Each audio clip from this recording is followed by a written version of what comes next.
Hello दोस्तों, welcome है आपके अपने चैनल मूवीज एक्सप्लेन नोमी के अंदर।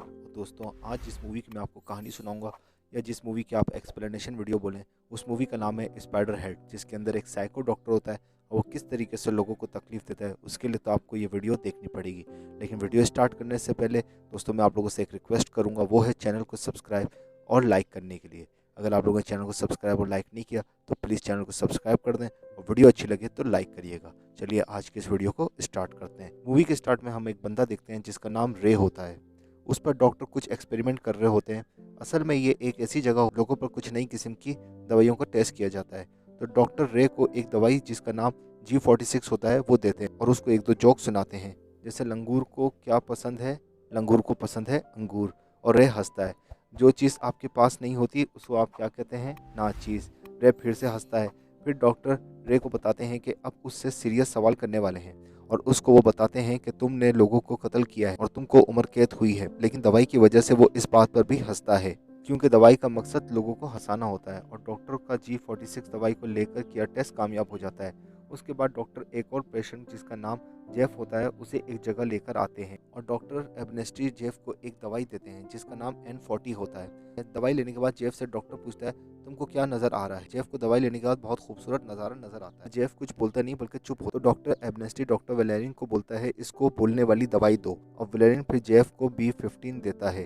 तो जेफ उस दवाई को लेकर उस जगह की तारीफ करने लगता है, पर असल में वहाँ कोई खूबसूरत जगह नहीं बल्कि पुरानी सी एक फैक्ट्री होती है। और दवाई का टेस्ट कामयाब होता है, जिसे देखकर डॉक्टर एबनेस्टी और डॉक्टर वेलेरिन काफ़ी खुश हो जाते हैं। फिर जेफ लिजी के पास आता है जिसको वो मन ही मन में पसंद करता है।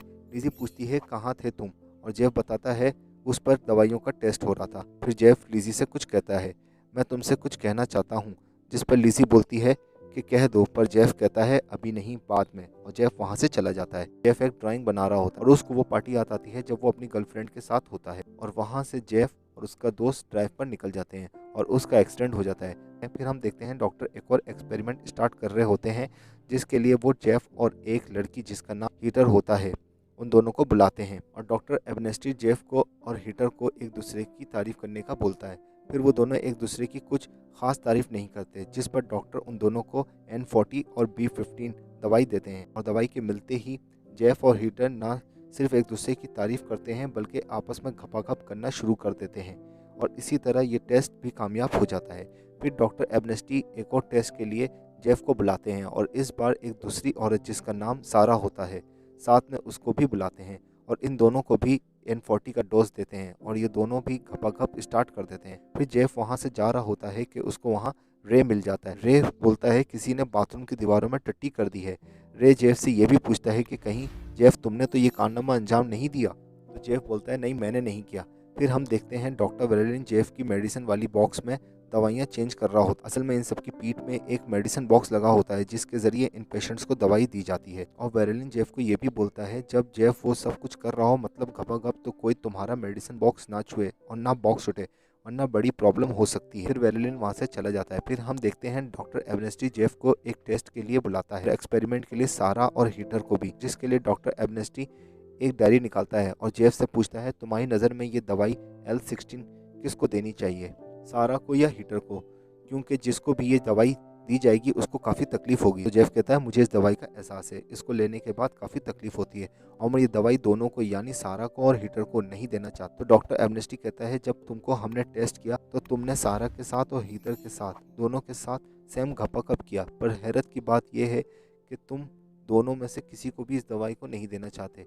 फिर सारा और हीटर वहाँ पर से चली जाती हैं। तो डॉक्टर एमनेस्टी जेफ से पूछता है तुम्हारी पुरानी लाइफ में अगर तुमको कुछ चेंज करना होता तो तुम क्या करते। जेफ फिर से अपनी वही एक्सीडेंट वाली याद को याद करता है जिसकी वजह से उसका दोस्त कार एक्सीडेंट में मर गया था। जेफ कहता है वक्त को पलटना, और जेफ वहाँ से चला जाता है। फिर हम देखते हैं जेफ सांता क्लॉज बनकर आता है और लिजी को एक गिफ्ट देता है जिस पर जेफ और लिजी लिखा होता है।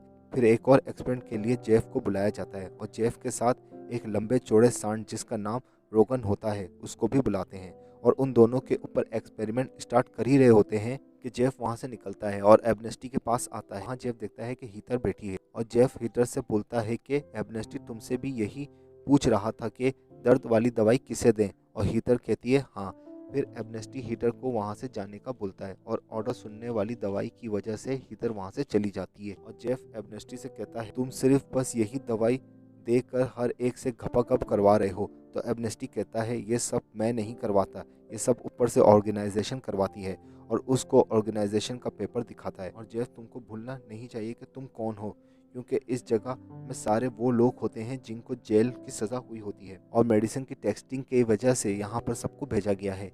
फिर जेफ की समझ में बात आ जाती है और वो फिर से लोगन के साथ टेस्ट देने चला जाता है। फिर हम देखते हैं एमनेस्टी अकेले डांस कर रहा होता है, सुकून से सोने के लिए वो N40 ले लेता है। फिर हम देखते हैं अगले वेरेलिन एमनेस्टी की दवाई चेंज कर रहा होता है और वो एमनेस्टी से कहता है तुम क्यों ये दवाई लेते हो। तो एमनेस्टी कहता है क्योंकि हमें पता होना चाहिए कि हम लोगों को क्या प्रोडक्ट सेल कर रहे हैं। फिर एमनेस्टी एक और एक्सपेरिमेंट के लिए जेफ को बुलाता है और उसको बोलता है अब की बार तुमको हीटर को दर्द देने वाली दवाई देने के लिए इजाज़त देनी होगी, वरना तुमको फिर से जेल हो जाएगी। और जेफ कहता है तुमको मेरे लिए ऑर्गेनाइजेशन से बात करनी होगी, क्योंकि जेफ हीटर को दर्द देने वाली दवाई नहीं देना चाहता। तो एमनेस्टी कहता है ठीक है मैं बात करता हूँ, और वो वहाँ से सीधा किचन में लिज़ी के पास आता है और यहाँ वहाँ की बात करके वापस जेफ के पास जाता है और कहता है ऑर्गेनाइजेशन नहीं मानी। फिर जेफ मान जाता है और हीटर को दर्द देने वाली दवाई दे देता है। दवाई की वजह से हीटर को काफ़ी दर्द महसूस हो और वो अपने आप को दीवार में मार रही होती है, जिसकी वजह से उसका मेडिसिन बॉक्स टूट जाता है। फिर हीटर बेकाबू हो जाती है और अपने आप को एक टूटे हुए चीज से गर्दन पर मार लेती है। हीटर को मरता देखकर एमनेस्टी भागकर उसको बचाने के लिए जाता है, तो जल्दबाजी में एमनेस्टी की चाबी गिर जाती है और जेफ चाबी फिर जेफ चाबी उठाकर ड्रास खोलता है और डायरी निकालता है और उसको पता चलता है ये कंपनी और किसी की नहीं बल्कि एमनेस्टी की है और वो खुद ही ऑर्गेनाइजेशन। फिर जेफ फौरन से वो डायरी वापस से ड्रॉस में रख देता है, चाबी को उसी जगह फेंक देता है जहां से उसने उठाई थी। एमनेस्टी वापस आता है तो उसकी नज़र गिरी हुई चाबी पर पड़ती है। वो जेफ को देखता है तो जेफ अपनी जगह पर बैठा होता है। एमनेस्टी समझ जाता है कि कोई मसला नहीं है और वो अपनी चाबी वापस उठा लेता है और जेफ के ऊपर हाथ रखकर कहता है तुम्हारा कसूर नहीं, और उधर हीटर मर जाती है। फिर हम देखते हैं वेरलिन एमनेस्टी से कहता है हमें हीटर की मौत के बारे में ऑर्गेनाइजेशन को बताना हो। तो एमनेस्टी उसको बेवकूफ़ बनाते हुए कहता है कि नहीं, ऑर्गेनाइजेशन को पता चला तो मैं भी फंसूंगा और तुम भी, वैसे भी हम जो काम कर रहे हैं इससे दुनिया का भला होगा। और एमनेस्टी वो जगह साफ करवाता है जहाँ पर हीटर मरी होती है और एमनेस्टी हीटर के रूम से सारी वो चीज़ें भी निकाल लेता है जो उसके रूम में होती हैं। फिर एमनेस्टी जेफ के पास जाता है और जेफ एमनेस्टी को देखकर बोलता है कि हीटर की मौत का बड़ा अफसोस हुआ। तो एमनेस्टी कहता है मुझे भी हीटर की मौत का बहुत अफसोस है, पर मेरे पास तुम्हारा मूड सही करने के लिए कुछ है। और एमनेस्टी जेफ को G46 दवाई देता है जिसको लेने के बाद इंसान को हंसी आती रहती है और वो लोग काफ़ी हंसते हैं। फिर हम देखते हैं लिज़ी पर कोई एक्सपेरिमेंट हो रहा होता है और वो बहुत डर रही होती है किसी चीज़ से। बाद में पता चलता है वो दवाई की वजह से एक स्टेपलर से डर रही होती है और एमनेस्टी वो टेस्ट रोक देता है। फिर लेज़ी जेफ को बताती है कि आज का उसका दिन बहुत बुरा और ये भी कि इससे अच्छा तो जेल था, कम से कम उसमें स्टेपलर से तो नहीं डरना पड़ता था। तो जेफ कहता है मैं ये सब झेल चुका हूँ। फिर वो बताता है कि किस तरह वो पार्टी में अपनी गर्लफ्रेंड और दोस्त के साथ लॉन्ग ड्राइव पर निकला और एक्सीडेंट की वजह से उसने अपने दोस्त और गर्लफ्रेंड को खो दिया।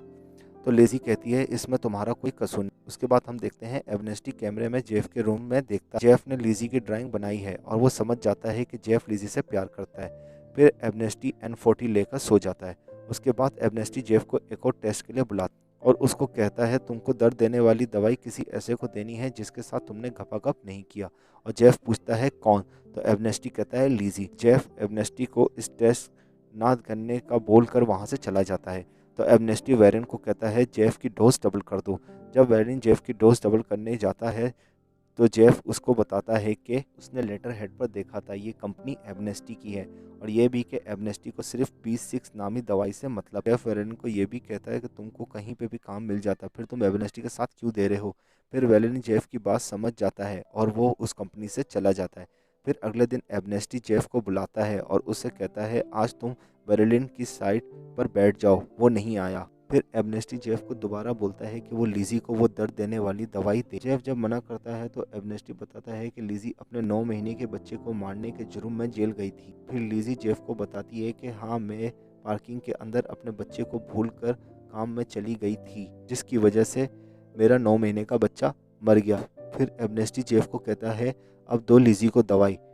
पर जैसे ही जेफ दवाई देता है तो असर एमनेस्टी पर होता है और वो हंसने लगता है। एमनेस्टी कहता है ये क्या हो रहा है मेरे साथ, ज़रूर वेल्डिन ने मेरे मेडिसिन बॉक्स में कुछ छेड़खानी करी होगी। तो जेफ कहता है सही कहा, और अब वेरेलिन यहाँ पुलिस लेकर आता होगा। फिर जेफ और एबनेस्टी में लड़ाई होती है और एबनेस्टी लिज़ी को दर्द देने वाली दवाई दे देता है और एबनेस्टी सबको कहता है कि जेफ और लिज़ी भाग रहे हैं, इनको रोको। ये कहकर एबनेस्टी वहाँ से भाग जाता है। जब जेफ और लिज़ी वहाँ से भागते हैं तो वो देखते हैं दीवारों पर सहारा टट्टी लगा रही होती है। फिर वो दोनों वहाँ सबसे जान बचाकर भागते हैं। एबनेस्टी प्लेन में जा रहा होता है तो उसका मेडिसिन बॉक्स ख़राब हो जाता है लड़ाई की वजह से। पहले तो वो रोता है, फिर दवाई की असर की वजह से उसको सामने बहुत अच्छा नज़ारा नज़र आ रहा होता है और उसका प्लेन पहाड़ से टकरा कर तबाह हो जाता है और वो मर जाता है और जेफ और लिज़ी भी बॉट के ज़रिए वहाँ से भाग जाते हैं। तो दोस्तों ये थी पूरी मूवी स्पाइडर हेड की कहानी, या मैं आपको बताऊं कि ये पूरी मूवी की एक्सप्लेनेशन वीडियो थी। तो दोस्तों आप लोगों को ये कैसा लगा मुझे कमेंट पे ज़रूर बताइएगा। आइंदा भी मैं आपके लिए इसी तरीके से पूरी मूवी की कहानी लेकर आता रहूँगा, या एक्सप्लेन वीडियो कह रहे मैं आपके लिए लेकर आता रहूँगा। अगर वीडियो अच्छी लगी है तो इसको यार प्लीज़ लाइक करें और इस चैनल को सब्सक्राइब करें। ठीक है दोस्तों, अब मैं चलता हूँ, बाय बाय।